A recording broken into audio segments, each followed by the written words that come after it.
la tête, idéalement la tête en hyperextension, un peu plus, voilà, pour bien dégager le cou, afin de pouvoir aborder la glande thyroïde. Première question, quelle sonde vais-je utiliser? On va explorer la glande thyroïde qui est juste sous la peau, donc très superficielle. Donc je vais prendre la sonde, ma sonde linéaire, la sonde de haute fréquence. Il suffit de poser la sonde, j'aime bien commencer par la coupe transversale, parce que ça me permet de me repérer. Et je tombe directement, vous voyez, je suis à peu près au milieu du cou, en coupe transversale. Je pose mon bras sur la patiente afin d'être confortable. Hein. On est toujours mobile, on tient la sonde un peu comme un crayon, de façon à ce que le poignet soit souple et mobile. Et je vois ma glande thyroïde en coupe transversale avec le lobe gauche à droite de l'écran et le lobe droit à gauche de l'écran. Les deux lobes sont reliés par un isthme. Vous voyez l'écostructure homogène de la thyroïde. Je vais me placer en coupe longitudinale du lobe droit pour que vous voyez. Vous voyez, la glande thyroïde est tout à fait homogène avec des petites pointes, des images anéchogènes qui correspondent vraisemblablement à des vaisseaux. Il suffira de mettre la couleur pour s'en apercevoir. Alors là, j'utilise le Doppler puissance, qui permet d'étudier les vaisseaux dont les flux sont lents. C'est préférable. Donc on peut tout à fait apprécier la vascularisation de la glande thyroïde. Maintenant, l'intérêt d'explorer la glande thyroïde, c'est de découvrir s'il y a des pathologies. On va déjà mesurer le volume de la glande. Je vous rappelle qu'on va mesurer le volume de la glande du lobe droit, le volume du lobe gauche, et éventuellement, si l'isthme fait plus de 5 mm d'épaisseur, le volume de l'isthme, et on fait la somme des trois, ce qui nous donne le volume de la glande. Alors, je vais figer l'image. J'essaye d'avoir le lobe dans son plus grand axe pour avoir une mesure la mesure la plus précise possible.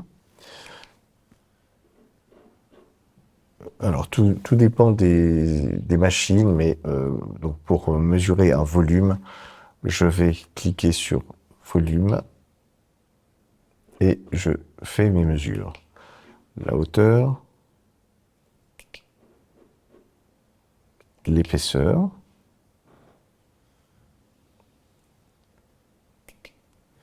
maintenant je me mets en coupe transversale et je mesure la largeur, ce qui me donne un volume de 2,6 millilitres. C'est un lobe qui est de petite taille. Je fais la même chose avec le lobe gauche et je fais la somme des deux, parce que là nous avons un isthme qui est largement inférieur à 5 mm. L'isthme fait 2 mm d'épaisseur, donc c'est une quantité négligeable. Donc le volume de cette thyroïde va être le lobe droit plus le lobe gauche. On va atteindre vraisemblablement à peine les 6 millilitres, donc on va considérer que c'est une thyroïde de petite taille, mais avec un aspect tout à fait normal. La glande est tout à fait homogène, sans nodules individualisables. J'ai une glande thyroïde normale.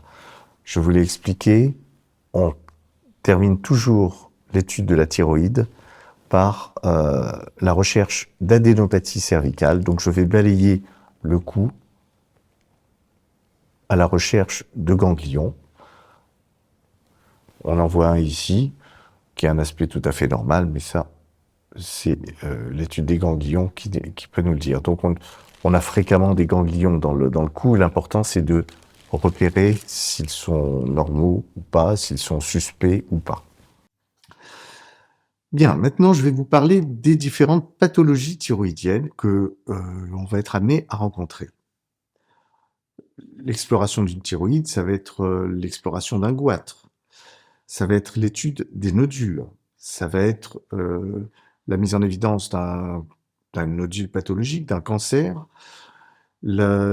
l'étude des thyroïdites, pardon, des différentes thyroïdites qui existent, et l'exploration des dysthyroïdies. Alors tout d'abord, lorsqu'on est face à un goitre, il y a certaines questions qu'on va se poser. D'abord, est-ce que c'est un goitre? Y a-t-il des signes de compression? Est-ce qu'on est dans un contexte de dysthyroïdie? Est-ce qu'il y a des nodules? Est-ce que ce goitre est douloureux? Qu'est-ce qu'un goitre? Un goitre, c'est une hypertrophie diffuse de la glande thyroïde. Alors les normes, je vous ai parlé des normes tout à l'heure, entre 6 et 20 grammes. Chez l'adolescent, on va considérer qu'une glande normale ne doit pas dépasser 16 cm3 ou 16 millilitres. Chez une femme, ça ne doit pas dépasser 18 millilitres et chez l'homme, 20 millilitres. On n'est pas, quand on explore cliniquement une glande thyroïde, à la palpation, on peut sentir un goitre et l'échographie va vous dire, bah non, ce n'est pas un goitre. Ou inversement, on ne sent pas de goitre et l'échographie va vous dire, oui, il y a un goitre. Donc, il faut savoir qu'il n'y a pas toujours de corrélation entre la clinique et l'échographie. Bien évidemment, l'examen échographique va être plus fiable parce que ce seront des mesures plus précises. Alors, on suspecte un goitre, on le confirme ou pas à l'échographie. Si la glande a un volume normal, on va considérer qu'il n'y a pas de goitre. S'il y a un goitre, on va essayer de rechercher, si le patient s'en plaint, des signes de compression. Et pour cela, on va poursuivre les examens parce qu'il va falloir comprendre ce qui se passe. Donc on va pouvoir faire un IRM ou un scanner et éventuellement un transit œsophagien.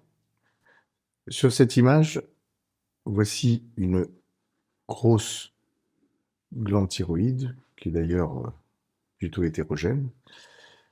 Et sur les images suivantes, regardez, vraisemblablement en descendant, en remontant la sonde, on s'aperçoit que la glande thyroïde diminue fortement la trachée par compression. D'accord, vous voyez bien un isthme très développé, des lobes latéraux très développés. Donc on est là face à une compression trachéale. Là, je vous montre sur le plan anatomique le passage des nerfs récurrents, qui sont postérieurs et en dedans des deux lobes. Donc vous imaginez bien qu'un goitre thyroïdien va pouvoir comprimer ces nerfs et entraîner une dysphonie.